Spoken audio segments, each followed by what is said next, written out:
আমাদের বান্দরবান সফরের দ্বিতীয় দিনে আজকে আমরা আসছি আরেকটা পাড়ায়। এই পাড়াটার নাম হচ্ছে রেনিখাং বাগান পাড়া, যেখানে মাত্র 40টি পরিবার আছে এবং সবাই এখানে কামাধর্মের অনুসারী। কিন্তু আমরা আজকে এই পাড়ায় আসছি ইউএনডিপি আসলে তাদের জন্য কি কাজ করছে সেগুলোকেই আপনাদের কাছে দেখানোর জন্য। Khi mình kỳ bác khi đài, bác bác khi đài, pri bác khi đài, tom bác khi đài. Không quay được bà. আচ্ছা, তাহলে কত আমরা পেলাম?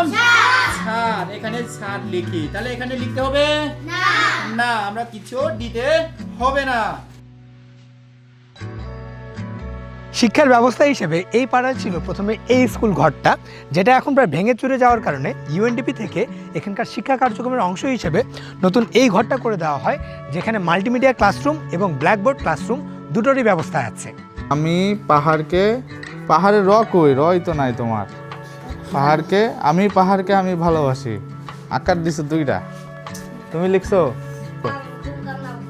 এর মানে কি? দারুণ। আচ্ছা, তোমরা কি কবিতা পারো কেউ? মনে করু যেন বিদেশ ঘুরে, মাকে নিয়ে যাচ্ছি অনেক দূরে, তুমি যাচ্ছ পালকিতে মা চড়ে।